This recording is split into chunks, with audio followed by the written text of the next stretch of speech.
देखिए, ये आपका पाठ मोहन राकेश द्वारा लिखित स्वामी दयानंद है। ये जीवनी है। जीवनी जब कोई और व्यक्ति किसी एक के जीवन के विषय में पूरा विवरण देता है तो उसे पढ़ करके हम उस व्यक्ति को जान जाते हैं।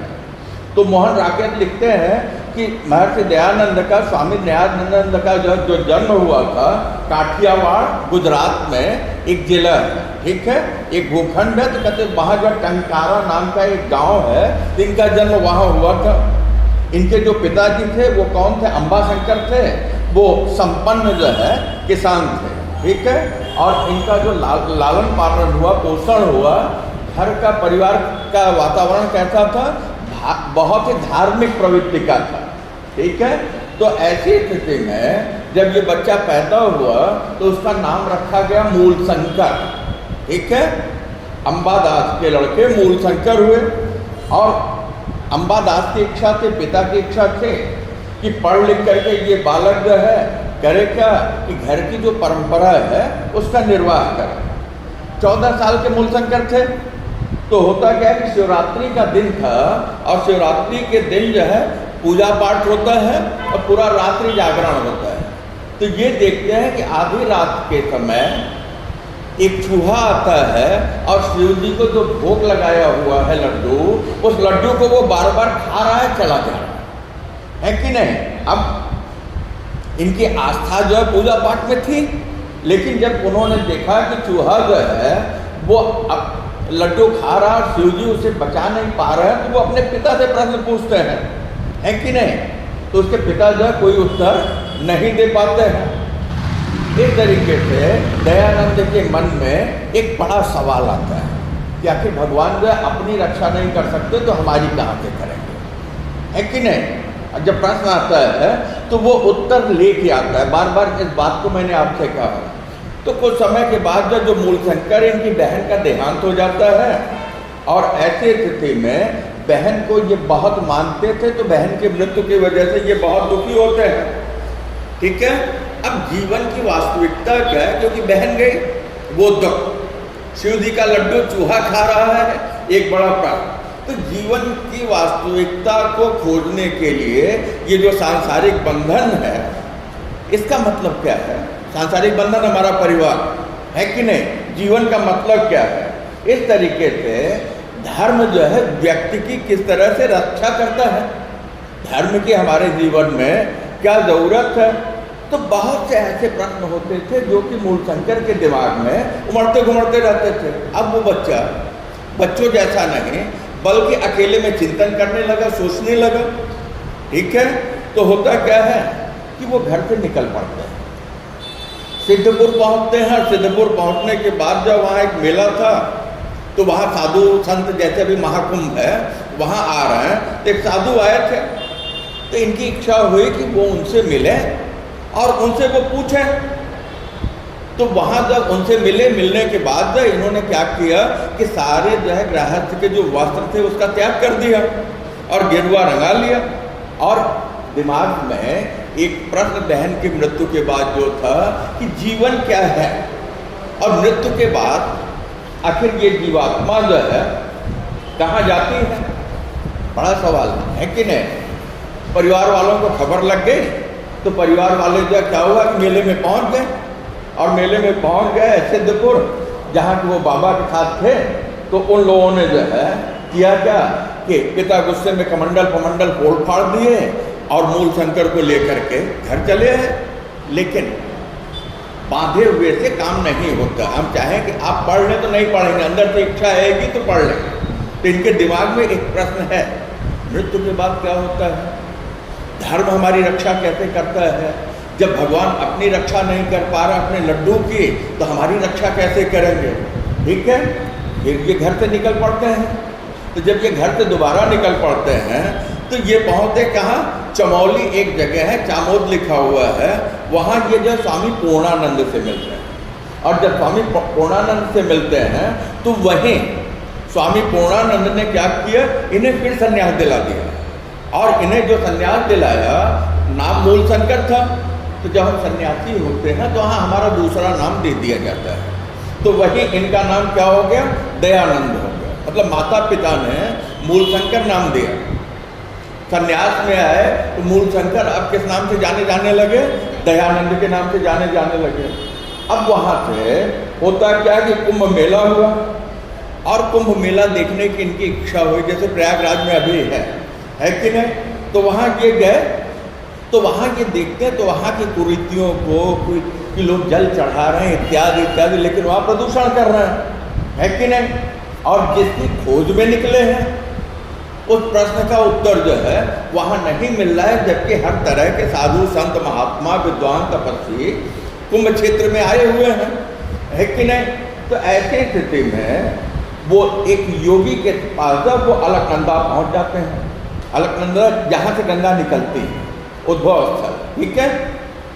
ये अलकनंदा पहुँचते हैं, तो वहाँ जाने के बाद इन्हें जो दिशा मिलती है, समझ में आ रहा है ना जो स्टोरी सुना रहा है, इन्हें दिशा मिलती है, ठीक है? क्या दिशा मिलती है? इनके जो प्रश्न हैं उन प्रश्नों के उत्तर जो है इतना भटकने के बाद इन्हें समझ में आने लगे।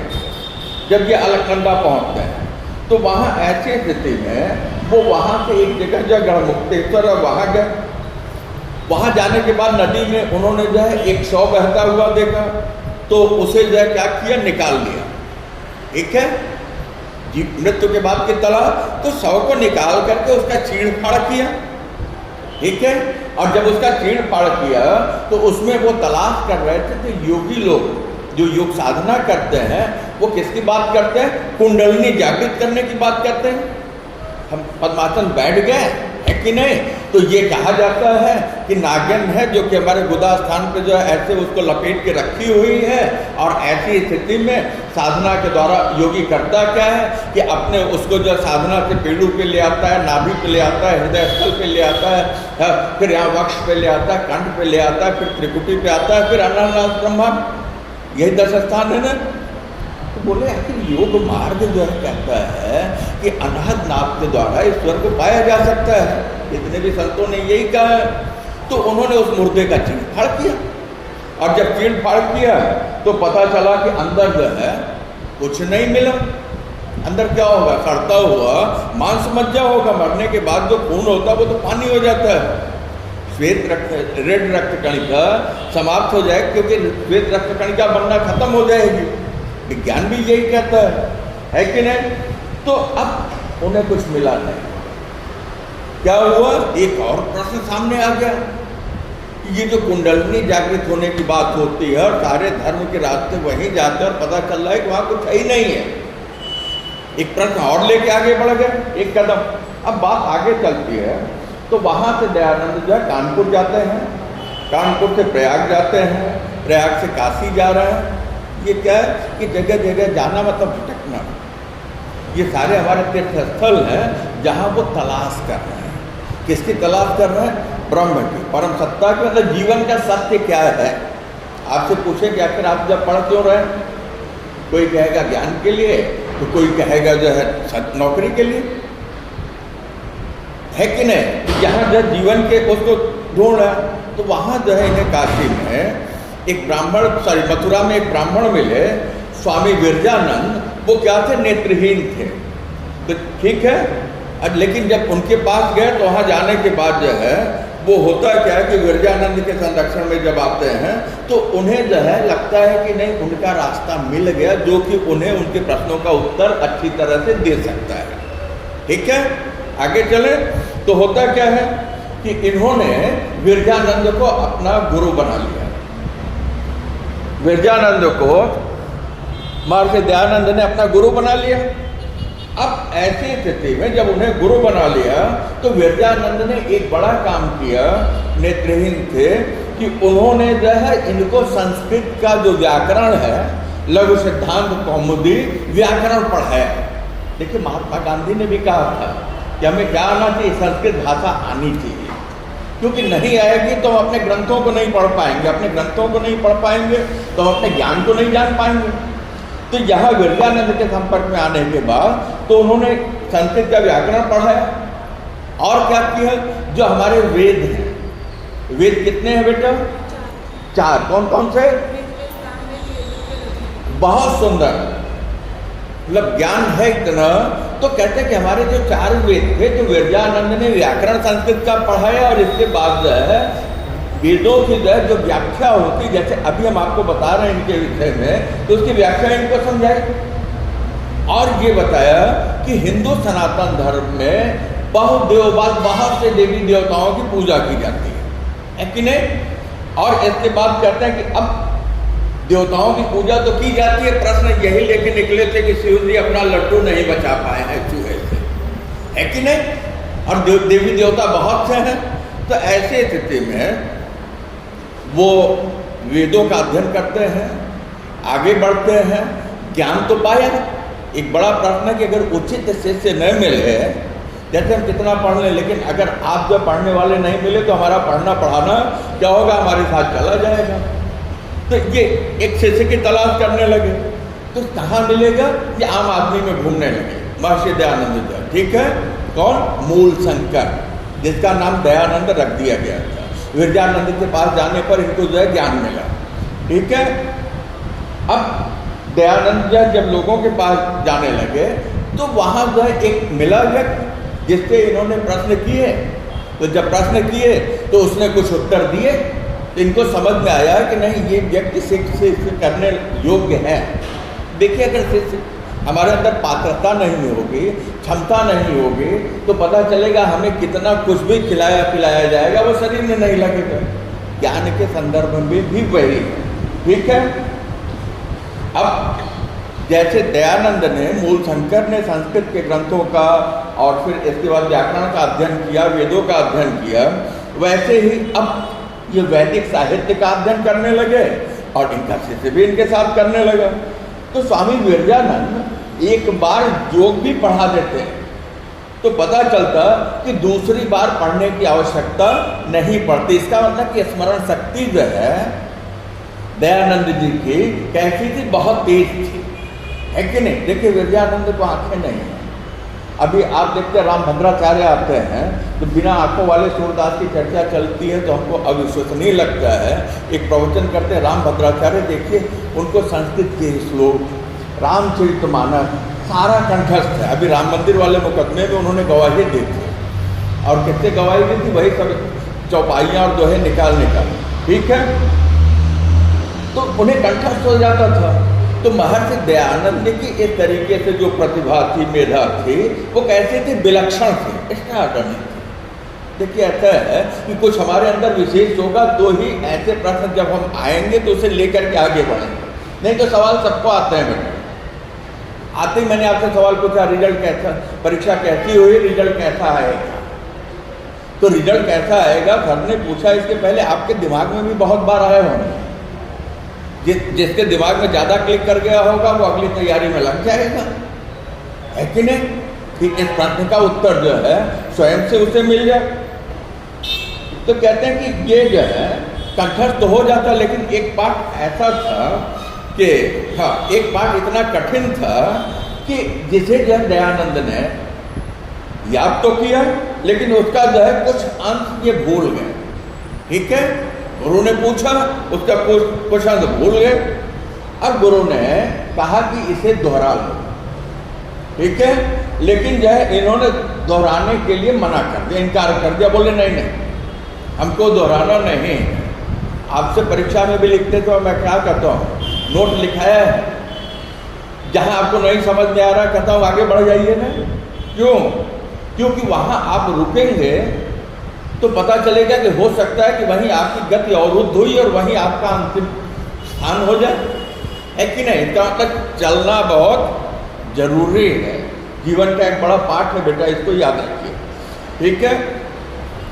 अब वो जा कर के फिर साधना में बैठे यमुना किनारे, और वहाँ जो एकदम एकाग्र होकर के वो विचार करने लगे। जब विचार करने लगे तो वो पाठ जो है उन्हें याद आ गया। क्या मतलब है कि मेधा तेज थी, आपके साथ भी ऐसा ही होगा।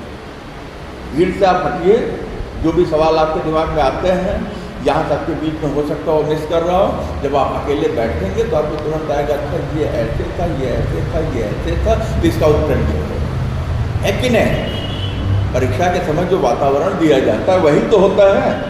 तो कहते हैं अब ये लौट करके आए और अपने जो है गुरु को इन्होंने क्या किया, पूरा पाठ सुना दिया। तो दयानंद के गुरु कौन थे बेटा, बोलिए? विरजानंद जी थे। तो इस तरीके से मात्र 2.5 वर्ष, ठीक है, पेज नंबर 85 पर, मात्र 2.5 वर्ष जो है ये इनके साथ रहे और यहाँ रह करके यहाँ इन्होंने 4 वेदों का और 6 शास्त्रों का अध्ययन किया। इसका मतलब है कि सनातन धर्म की जो सबसे बड़ी किताब है उसको यहाँ इन्होंने पढ़ लिया, ठीक है। और जब इसे पढ़ा, समझने लगे तो इन्हें एक नई दृष्टि मिल गई, है कि नहीं? तो वहां से जब दृष्टि मिली नहीं तो वो निकलना चाहे, तो जब निकलना चाहे तो निकलने के पहले देखिए, किसी ने आपको कुछ दिया तो उसके बदले को दिया जाता है। तो गुरु ने शिक्षा दी, गुरु ने दीक्षा दी, तो गुरु को छोड़ते समय हम क्या देंगे, गुरु दक्षिणा देंगे, है कि नहीं? तो ये गुरु दक्षिणा देना चाहे तो ऐसी स्थिति में चूंकि आ जाए, अब दक्षिणा क्या दी जाए, है कि नहीं?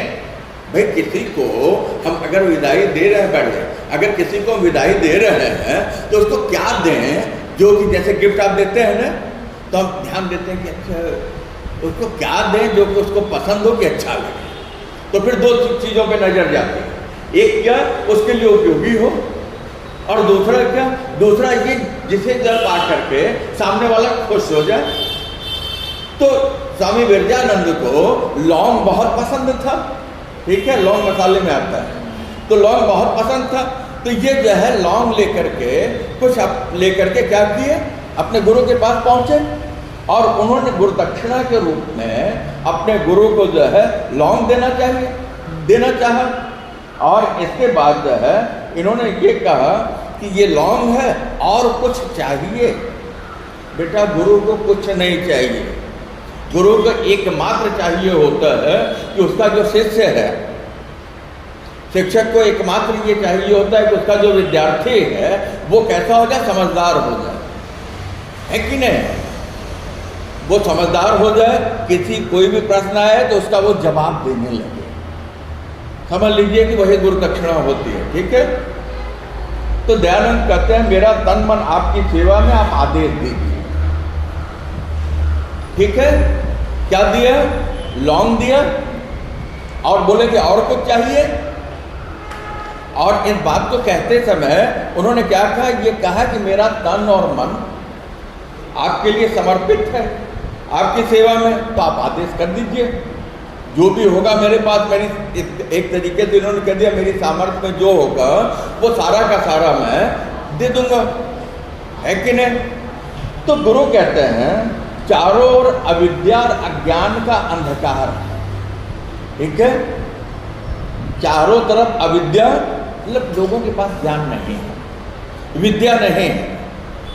देखिए बेटा, पुस्तकेन गते का विद्या, किताब में तो सब कुछ छपा हुआ है, बहुत बड़ी बहुत अच्छी लाइब्रेरी है, वहाँ आप जाते हैं बहुत सी किताबें हैं, तो उसी में ज्ञान भरा पड़ा है। लेकिन अगर उसे पढ़ा न जाए, उसे लोगों को पढ़ने के लिए प्रेरित न किया जाए, तो वो किताबें कैसी हैं, किताबें बेकार हैं, है कि नहीं। तो गुरु ने क्या कहा, गुरु को जो चाहिए था गुरु दक्षिणा, तो गुरु ने कहा ऐसा है कि चारों ओर अज्ञानता है और अज्ञानता की स्थिति में सब लोग किससे बंधे हुए हैं, रूढ़ियों से, अंधविश्वासों से। धूप दीप नैवेद्य भोग लगाते हैं और मस्जिद पे चढ़ के अल्लाह हो अकबर चिल्लाते हैं। दोनों का कोई मतलब है न, वहाँ अल्लाह सुनेगा न यहाँ कोई खाने आएगा। देख लो चूहा खा रहा था, लड्डू बचा नहीं पाया, है कि नहीं। ये क्या होता है, क्योंकि भगवान के पास हम जाते हैं तो हमारे मन का जो भाव होता है हम उसको अर्पित करते हैं, और जब मन के भाव को अर्पित करते हैं तो हमारे दिल के तार आपस में जुड़ जाते हैं, है कि नहीं। लेकिन पता चला मंदिर गए, वहाँ भीड़ धक्का दे रही है कि नहीं। अभी बगल में ये लालबाग के राजा का होता है, दर्शन नहीं मिलता, शरीर का कचूमर निकल जाता है कि नहीं। कहते चारों तरफ क्या है, अंधविश्वास है, रूढ़ियाँ हैं, लोग अज्ञानता के अंधकार में, मोह में बंधे हुए हैं। कोई जो है प्राकृतिक धर्म जो स्वीकार करने को तैयार ही नहीं है। सारे लोग कहते जैसा कर रहे हैं वैसा, जैसे अभी जन्मदिन आएगा, इसमें सारे लोग केक काटती हो बर्थडे पे, गिफ्ट भी देते हैं, केक काटते हैं, केक काटते हैं, हैप्पी बर्थडे टू यू करते हैं, और फिर इसके बाद बार बार यह दिन आए ताली बजाते हैं। ये मेरे सनातन का है, मेरे हिंदुस्तान का है। वो केक जो है बड़े आराम से, मैं केक नहीं करता, बड़े आराम से बताएं तो वो सड़े हुए मटेरियल का बना होता है। उसमें जो मक्खन लगेगा वो भी पुराना होगा, उसमें जो ब्रेड लगेगा वो भी पुराना होगा, और उसमें जो कलर डाल देते हैं वो जहर हो गया, है कि नहीं? हमारे यहाँ तो जन्मदिन पे क्या करते थे सनातन में, हम ताज़ा मक्खन और उसके साथ मिश्री, हाँ मिश्री तो शुगर का अच्छा रिफाइंड होता है। तो मक्खन मिश्री जो है, इसको कभी खा के आप देखिए, ताज़ा मक्खन और मिश्री, तो खाने में मुलायम होगा, मुंह को अच्छा लगेगा, स्वाद अच्छा लगेगा और बहुत पौष्टिक होगा। बेटा ऐसा है कि मिश्री, ये जो शुगर बाद में आई, तो जो गुड़ होता था ना, उसका तत्व निकाल करके वो बनाते हैं। दिखने में जो शुगर का बड़ा बड़ा टुकड़ा जैसा दिखता है, समझ गए? भगवान को भोग लगाते हैं, और जो भगवान को क्या कहते हैं उसको, अच्छा, जो भगवान को भोग लगाते हैं वो कैसा वाला है आजकल मार्केट में मिलता है, वो भी प्रदूषित वाला है। दरअसल उसमें भी कटोरी जैसा जो जमा वाला आता है वो ओरिजिनल है कि नहीं? तो यहाँ जाए जब गुरु दक्षिणा देना चाहे तो गुरु ने कह दिया कि ऐसा है कि पूरे देश में अज्ञानता है। लोग जो है क्या ज्ञान के अभाव में केवल रूढ़ियों का पालन कर रहे हैं, है कि नहीं? तो कहते हैं मैं तुमसे गुरु दक्षिणा चाहता हूं, क्या करना है कि ज्ञान को फैलाओ, है कि नहीं? बहुत अच्छी बात जो है गुरु ने कही। तो उन्होंने कहा कि ऐसा है कि सारा का सारा समाज जो है अंधविश्वासों से खोखला होता चला जा रहा है, कुरीतियां हैं। तो कैसी कुरीतियां हैं? कहते हैं जाति भेद है। हमारा समाज जो चतुष्वर्ण में ब्राह्मण क्षत्रिय वैश्य शूद्र में बटा हुआ है, बाल विवाह होते हैं, बच्ची जो विवाह के योग्य नहीं है उस समय बाल विवाह कर दिया जाता था। और कहते हैं कि अगर बाल विवाह हुआ और किसी कारणवश लड़के की मृत्यु हो गई, विधवा हो गई, तो विधवा विवाह नहीं होता, बल्कि क्या होता है बेटा, क्या होता है, उसे कुछ भी ऐसा खाने के लिए नहीं दिया जाए, उसे रंगीन कपड़े नहीं दिए जाए, उसको किसी के सामने न ले आया जाए। मतलब उसका जीवन कैसा हो जाता था विधवा का? अमानवीय, है कि नहीं? कहते हैं और स्त्रियों को शिक्षा की व्यवस्था नहीं है। शुरुआती मैंने महर्षि दयानंद कॉलेज से किया। कहते हैं स्त्रियों को शिक्षा की व्यवस्था नहीं है, तो कम से कम जो है शिक्षा का अधिकारी तो इनको समझा जाए, है कि नहीं? पढ़ी लिखी बेटी रोशनी घर की, सोचिए ऐसा नारा लगाने की क्यों जरूरत पड़ी, है कि नहीं? हमने अपनी आधी आबादी को घर के अंदर बंद रखा था। विरजानंद उस समय सोच रहे हैं, महर्षि दयानंद उस समय सोच रहे हैं।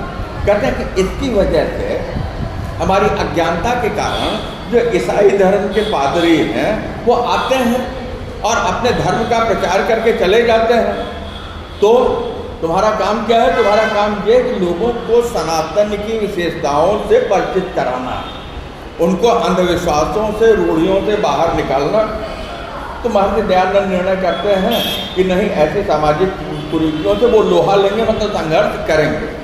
ठीक है, उन्होंने पूरे देश का भ्रमण करना शुरू किया, आगरा, धौलपुर, ग्वालियर, और जहाँ भी महर्षि दयानंद गए उन्होंने अपना भाषण दिया, अपनी बात रखी, तो लोगों ने हाथों हाथ लिया। मतलब कि उनकी बात लोगों को अच्छी लगी, क्योंकि वो कैसी थी? व्यवहारिक थी, इनके ज्ञान का, इनके वाणी का प्रभाव था। तो ऐसी स्थिति में जो लोग कहते वो बात जो है वहाँ की जनता के दिल पर वो पड़ती। एक स्थिति ऐसी आई कि लोग जो महर्षि दयानंद को दिल से चाहने लगे, इनके विचारों को वो फॉलो करने लगे। ठीक है, मतलब इनका काम आगे बढ़ा। एक तरीके से जयपुर राजस्थान का धौलपुर है, वहाँ वैचारिक क्रांति हो गई। अंधविश्वास जो है वो टूटने लगा।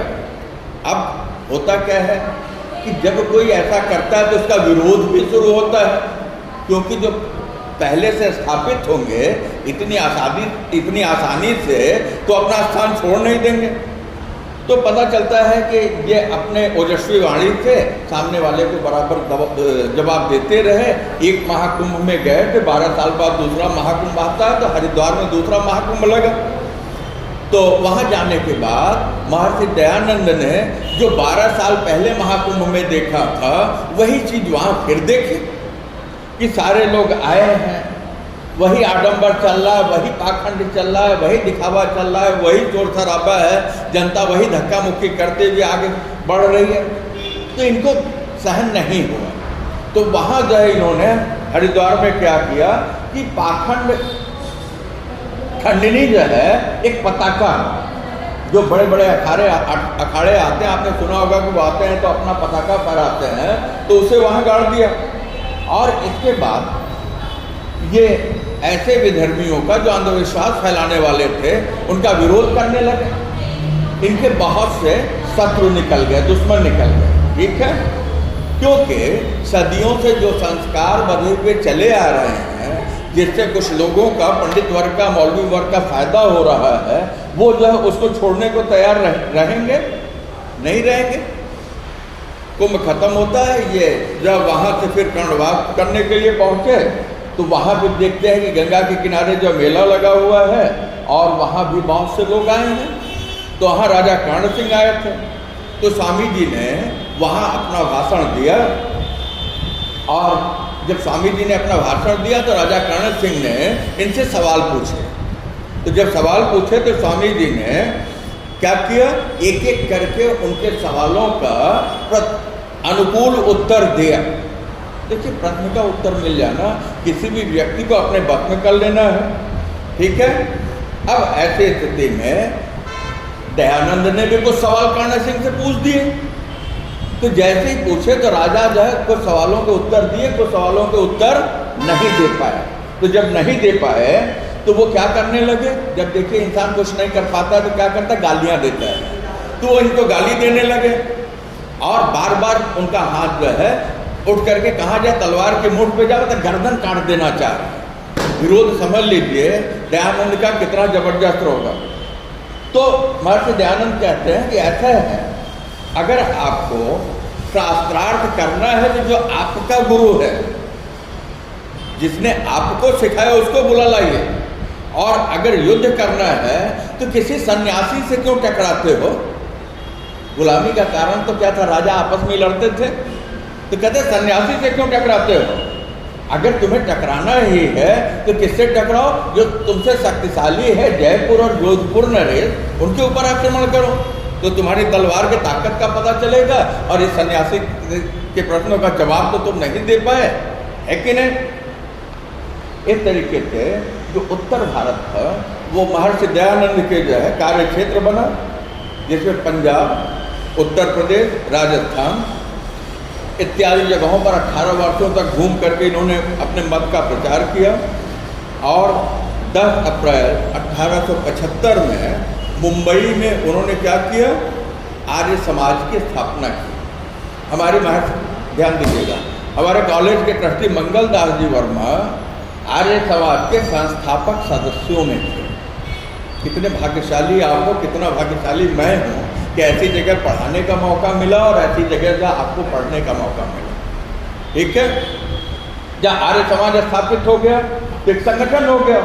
तो संगठित रूप से अब ये समाज करने क्या लगा, पंजाब, उत्तर प्रदेश, हरियाणा इत्यादि जो उत्तरी भाग में आर्य समाज का प्रचार प्रसार करने लगा। इनके शिष्यों की संख्या बढ़ गई। और इस तरीके से जब एक संगठन हुआ, शिष्यों की संख्या बढ़ गई, तो अभी तक तो प्रचार कौन कर रहा था, महर्षि दयानंद कर रहे थे, एक व्यक्ति। अब जब बहुत से लोग हो गए तो क्या हो गया, वैचारिक क्रांति हो गई। और इसके अलावा जो है देख लीजिए, ऐसे महर्षि दयानंद टाइप जो है आर्य समाज के क्या हो गए, विद्यालय खड़े होने लगे, इनके धार्मिक केंद्र होने लगे, है कि नहीं। इन्होंने क्या कहा, इन्होंने नारा दिया था वेदों की तरफ लौटो। वेद का धर्म कैसा, प्राकृतिक धर्म है कि नहीं। उनके यहाँ जो सबसे बड़ा देव कौन है? तो अग्निदेव है। हवन के व्यवस्था जो शुरू करती, वेदों में अग्नि की बात थे। तो कहते हैं कि 1883 में ये महाराजा जोधपुर के यहाँ निमंत्रण पड़ गए और वहाँ अतिथि का अच्छी तरीके से स्वागत हुआ। और यहाँ जोधपुर में ये जनता को खूब संबोधित करते थे। लेकिन वहाँ रहने के दौरान इन्हें ये पता चला कि महाराजा जोधपुर जो एक वेश्या से प्रेम करते हैं। तो जब इस बात का पता चला तो इन्होंने दरबार में उनकी बड़ी भर्त्सना कर दी, है कि नहीं? आलोचना कोई नहीं सुनना चाहता। राजा है, पूरी व्यवस्था करा रहा है और आप उसकी कमजोरी को जो छुपाया था उसे सार्वजनिक कर दिए। तो ऐसी स्थिति में हुआ क्या? राजा तो शांत रहेगा, लेकिन जो वेश्या थे वो गुस्से में हो गए। क्या होता? राजा उसकी तरफ से मुंह मोड़ लेता तो सारी उसकी उपलब्धियां वो जाती रहती। तो ऐसे स्थिति में उसने जो है राजा के रसोइये को मिलाया, रसोइया जो खाना बनाते हैं, ठीक है, कुक को मिला लिया और मिला करके अब महर्षि दयानंद को नियमित रूप से स्लो पॉइजन दिया जाने लगा, तो जहर दिया जाने लगा। ठीक है, जहर दिया गया, जहर का असर हुआ। राजा जोधपुर ने उनके इलाज की व्यवस्था की, लेकिन होता क्या है कि इलाज से कोई लाभ नहीं होता है। इस तरीके से 1883 में दयानंद सरस्वती की मृत्यु होती है और मृत्यु के समय जो उनके मुंह पर गायत्री मंत्र था। गायत्री मंत्र जानते हैं? क्या नाम है तुम्हारा? गायत्री मंत्र जानती हो?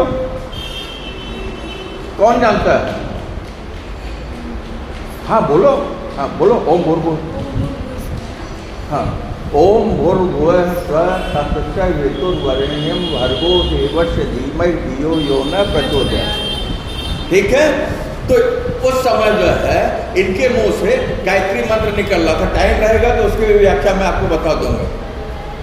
तो कहते हैं कि अब कुछ व्यक्ति ऐसे होते हैं कि अपने जीवन में बड़े क्रांतिकारी सिद्ध होते हैं। तो ऐसे लोगों में महर्षि दयानंद एक थे। उनकी मृत्यु के बाद ये आर्य समाज जो था वो आंदोलन का रूप ले लेता है और लोगों के अंदर जो है रूढ़ियों, अंधविश्वासों, मूर्ति पूजा के खिलाफ जो है एक आंदोलन खड़ा कर देता है। लोग जो किसके नज़दीक आ गए? हवन के नज़दीक आ गए, यज्ञ के नज़दीक आ गए।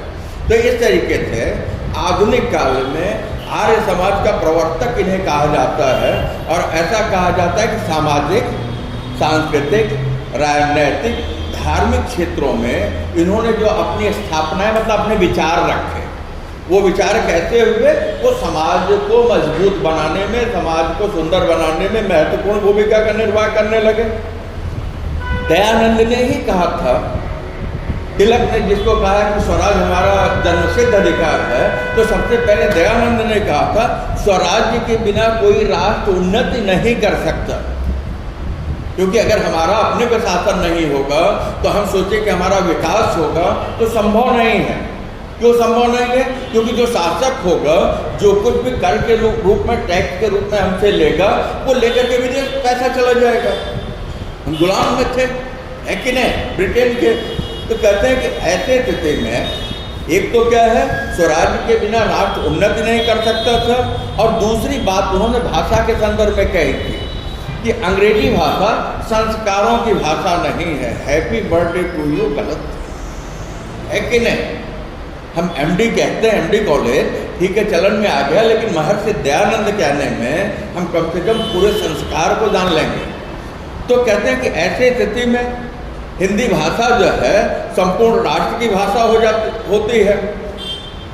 और हरिजन आंदोलन जो है, जो भीमराव अंबेडकर जी के उसमें चला, तो उस समय में इनके पहले महर्षि दयानंद ने कहा था अस्पृश्यता हमारे समाज के लिए घातक है, क्योंकि समाज में कोई भी व्यक्ति अछूत हो तो क्या होगा? वो भेदभाव फैलाएगा, है कि नहीं? तो कहते हैं इसके अलावा जो है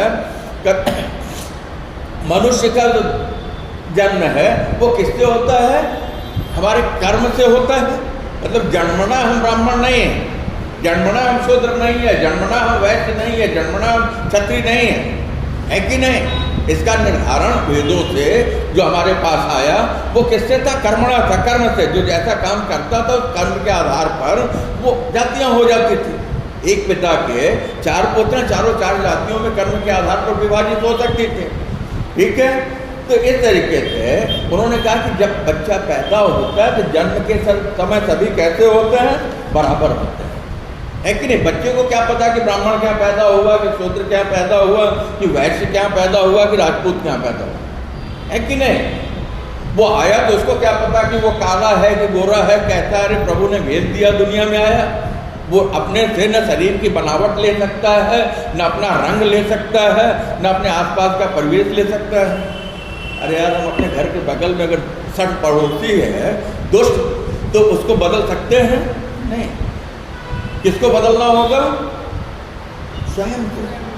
हम स्वयं बदल लें। भाई सट है, ऐसा व्यवहार करें जिससे जो है कांटे की तरह न चुभे, और अगर ऐसा है तो हम अपना रास्ता बदल लें, है कि नहीं? तो ये कहते हैं कि ऐसा है कि जन्म से सभी बराबर हैं। जो कर्म है, कर्म की वजह से ये 4 वर्णों में बंधे हैं। और जहाँ तक शिक्षा की बात है तो शिक्षा जो कुछ लोगों के लिए है वो किसके लिए? ये जान लीजिएगा कि समाज का सबसे दबा कुचला तबका वो घर के अंदर था, चाहे वो ब्राह्मण हो, चाहे क्षत्रिय हो, चाहे वैश्य हो या शूद्र हो। वो कौन सी स्त्रियाँ थी? तो दयानंद ने कहा कि नहीं, स्त्री शिक्षा की व्यवस्था होनी चाहिए। एक बात है कि नहीं? जो शिक्षित होगा उसके सामने प्रश्न आएंगे दिमाग में, जो शिक्षित होगा वो उत्तर की तलाश करेगा। और उन्होंने कहा कि जो हमारे यहाँ बाल विवाह होते हैं तो बाल विवाह नहीं होने चाहिए, है कि नहीं?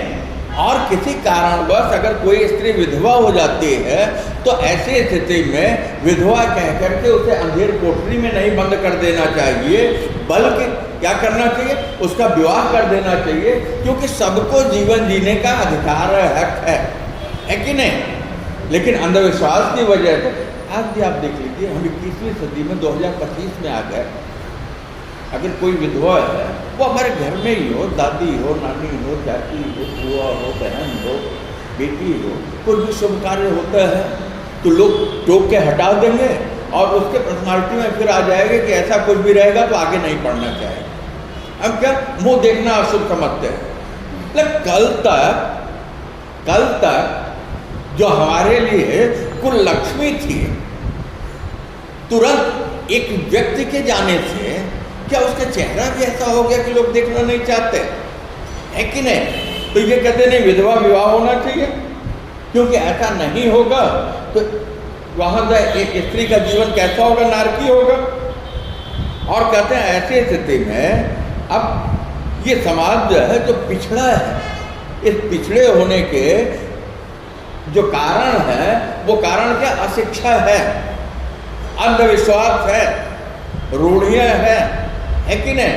तो ऐसी स्थिति में ये कहते हैं कि हमें समाज को आगे बढ़ाने के लिए इस तरीके की जो बुराइयां हैं उन बुराइयों से दूरी बनानी होगी, उसे दूर करना पड़ेगा। क्योंकि ये कैसी है? गंदगी है, गंदगी लेकर के शरीर पे घूमते हैं नहीं।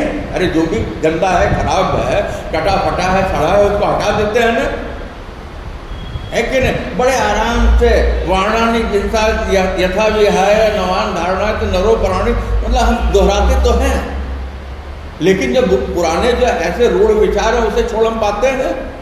नहीं छोड़ पाते हैं। कहते हैं अब हमें जो है क्या करना होगा कि हमारी जो दिव्य गाथा रही है, जो हमारी विरासत रही है कि नहीं? जिसने सनातन धर्म को सनातन बनाया है, तो हमें क्या करना चाहिए? उसे अपने बच्चों को बताना चाहिए, है कि नहीं? हमें अपने वेदों के विषय में बताना चाहिए, शास्त्रों के विषय में बताना चाहिए, पुराणों के विषय में बताना चाहिए। हमारे ऋषियों मनुष्यों और पूर्वजों के द्वारा जो त्याग और तपस्या की गई है उनके किस्से कहानी सुनाने चाहिए। जब आपको, जैसे आप हैं, है कि नहीं? आपका जो भी खानदान हो, आपके खानदान का जो पुरुषार्थ है, उसकी जो उपलब्धि आपको बताई जाएगी, तो आपको उसके ऊपर क्या होगा? सम्मान का भाव बोध होगा। तो आप ऐसा आचरण नहीं करेंगे जिससे कि आपके खानदान पे दाग लगे। तो ऐसे ही अगर पूरे के पूरे बच्चों को ऐसी चीज़ें बताई जाए तो ऐसा कोई कार्य नहीं करेंगे जिससे कि समाज में अव्यवस्था फैले, है कि नहीं। तो भारत की जो सत्य गाथा है, भारत की जो आत्मगाथा है, जो सत्य है, इसमें जो एकता का बीज है, क्योंकि विखंडन है। आज तो देख लीजिए, जब वो कह रहे थे, विचार कीजिए, आज़ादी के पहले की बात है, आज हम जाति में, धर्म में, भाषा में, मतलब इतने टुकड़ों में बंट गए हैं, है कि नहीं, इतने टुकड़ों में बंट गए हैं कि अगर जो है हर टुकड़े को अलग अलग करके हम देखने लगे हैं तो हिंदुस्तान का तो चेहरा ही नहीं दिखाई पड़ता, सनातन धर्म का पूरा चित्र ही नहीं दिखाई पड़ता। कहते हैं ऐसी स्थिति में हम जो है करें क्या, जो हमारी प्रतिभाएं हैं, वो जीवन के जो विविध अंग हैं, उसे क्या करें, निखारें, उन्हें बताएं, उन्हें सिखाएं, क्योंकि यहाँ क्या अनगढ़ पत्थर हैं, है कि नहीं। जैसे एक मूर्तिकार अपनी छेनी और हथौड़ी से पत्थर से मूर्ति में बदल देता है कि नहीं। तो कहते हैं ऐसे स्थिति में हमारे यहाँ जो अविद्या है, मतलब अज्ञानता है, अशिक्षा है कि नहीं। तिलक लगाते हैं, क्यों लगाते हैं, पंडित जी लगाते हैं इसके लिए लगाते नहीं। यहाँ त्रिपुटी है, एक्यूप्रेशर की जगह है, यहाँ जब हम जो है प्रेस करते हैं तुरंत पता चलता है कि हमारी सुषुम्ना नाड़ी जो वो सक्रिय होती है। रक्षा हम मानते हैं, यहाँ क्या है, यहाँ बुद्धि का स्थान है। कान में जो कील पहनते हैं, क्या कहते हैं, ये आभूषण पहनते हैं, या अब तो जो है शिक्षक दंडित नहीं कर सकता, नहीं तो पहले जो पता चलता था कान पकड़ के घुमा देते, है कि नहीं। क्या करते थे, आपको ही सजा देते, कहते थे कान पकड़ के खड़े रहो। बेटा बड़े भरोसे से कह रहा हूँ, जिस दिन जो पाठ जीवन का जो प्रश्न आपको समझ में न आए, बेटा ध्यान है आपका, जिस दिन जो पाठ जीवन का जो प्रश्न आपको समझ में न आए, आप एक तरफ होइएगा और अपने दोनों कानों को खूब जोर से पकड़िएगा थोड़ी देर और छोड़ दीजिएगा, ठीक है। उसको पकड़िएगा, छोड़ दीजिएगा, 5 बार ऐसा कर दीजिएगा। अगर उस प्रश्न का उत्तर आपको न मिले, मतलब आपकी जो चेतना है, आपकी जो बुद्धि है, वो बड़ी तेज काम करना शुरू कर देगी। हाँ, अरे हम लोग खेलते थे तो 2 बच्चे कान पकड़ के, अभी तो जैसे पार्टी वार्टी में जाते हैं तो बैलून डांस होता है, कितना भद्दा लगता है कि नहीं। वो कान पकड़ के वो करते थे। सर पे हमारे यहाँ कभी भी मारा नहीं जाता था, है कि नहीं। आप देख लीजिए, आशीर्वाद भी देते थे तो पीठ ठोक के देते, कभी सर पे, क्योंकि यहाँ ब्रह्मांड है, सारी चीजें जो है वो क्या है, बनी हुई। आंख में हम आजन लगाते थे, अंजन, आज जब आँख में पता चलता है कि उसको बाहर से सुंदर दिखने के लिए जो है काजल लगाया जाता है, जो कि जहरीला होता है। ये कहते हैं ये जो अज्ञानता है ये मिटनी चाहिए। लोगों में अकर्मण्यता का भाव आ गया है, काम कोई नहीं करना चाहता, मुफ्त में सब कुछ पाना चाहते हैं, है कि नहीं। पूरे साल लेक्चर नहीं अटेंड करेंगे, लेकिन क्या करेंगे, उनको जो है A ग्रेड आना चाहिए। दोस्त से मुंह मार करके नोट्स ले लेंगे और इसका गलत गलत तरीके से जो परीक्षा में लिख देंगे, है कि नहीं।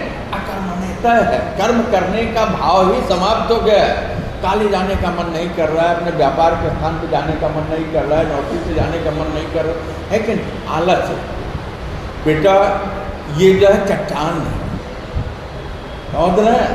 इस पर जाड़े का असर नहीं होता, गर्मी का असर नहीं होता, बारिश का असर नहीं, हालांकि ये हमारी संवेदना तीनों का असर होता है। आप कॉलेज से घर जाते हैं, घर जाते ईमानदारी से आप लोग बताइए तो पता चलता होगा, फटाक से जूता चप्पल जहाँ है फेंकते होंगे, कपड़े उतारते होंगे और बेड पे गिर जाते होंगे या चेयर या सोफे पे गिर जाते हैं, यही ना। बैग वैग जो है, घर पहुँचते ही आप थक गए, मम्मी कह रहे बेटा खाना खा, नहीं खा पाएंगे, बहुत थकी।